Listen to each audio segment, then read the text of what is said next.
So what is Biomutant in a nutshell?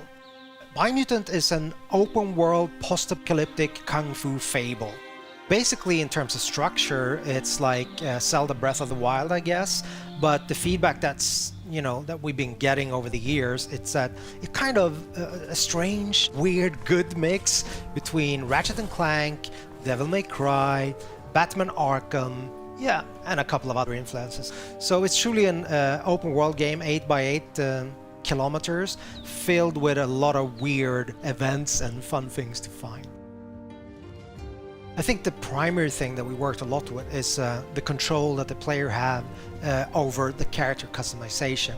We have the possibility for the player, to set the attributes, and in Biomutant, that's tightly connected or integrated with the way that the character looks.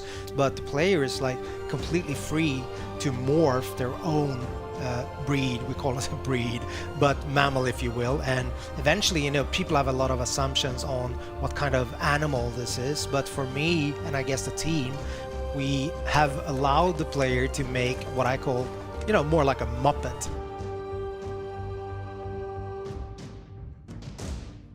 And with character customization, it goes all the way down to crafting bits onto your clothes or hats or pants or whatnot. I guess the most important thing is the arsenal or the weapons. I mean, it's an action role-playing game, right? So we're focusing on the action parts of, the role-playing aspect. Each part that you can find for weapons and gear also comes with like a material, a quality aspect, so they can be more damaged or of a higher quality material. Just mentioning that you don't have to repair, but you can actually upgrade things that are broken, but they will never diminish in terms of their material qualities, like in Zelda, for example. We don't do that. In the game, you have 6 different tribes, so they're all composed of, a leader, a Sifu, if you will, that have mastered a specific Wang Fu combat style and trained his disciples in that. So these tribes are now in conflict. Basically, there are 3 tribes that have what we call a light aura. So basically a good karma, if you will, if you want to paint it black and white. And there are 3 tribes that have like a dark aura. Eventually, at the start of the game, you will find that you have to choose an ally, so one of these 6 tribes.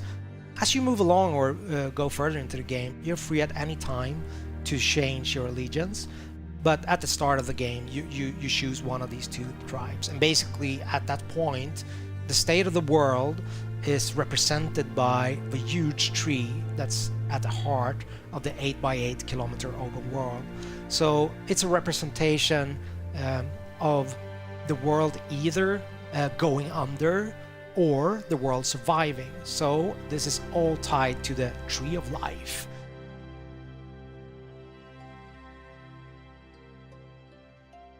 A light or a tribe, they want to save the world, so make sure that the tree survives, and also then uniting the other tribes, whilst allying with dark or a tribe would mean the opposite. They believe that the only way that you can move forward is to make sure there's kind of a cleansing, I guess. So making sure that everything that's bad in the world kind of goes under, so you have a rebirth and start anew, if that makes sense. So you're very free to make this choice, but also bear in mind that that will affect the ending of the game. Obviously, game being called Biomutant has to have some form of mutations slash abilities, right? There's quite a wide range of them. Primarily, we have the biomutations, so those are kind of more physical abilities, if you will. For example, you can spawn a mushroom in front of you.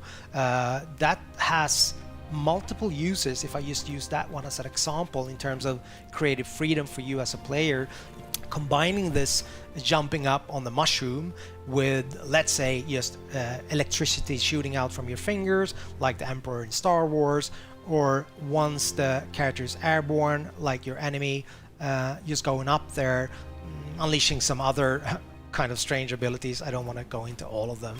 But the other aspect is the psi mutations. So those are more like your X-Men style abilities, if you will, like for example levitate, which again can give you both exploration opportunities, but also then you can use it in combat in conjunction with other abilities, and obviously ranged combat, so that will give you an advantage, I guess. You're wanting to keep on exploring the world because you're wondering what's going to be around the next corner, and I guess the hope that we have as a group, as a team, is that that's going to be the unifying factor in terms of people playing the game and giving us feedback, that it's notable that the game has a soul or a vibe that is a little bit unique and special. That's my highest hope for the game, I guess.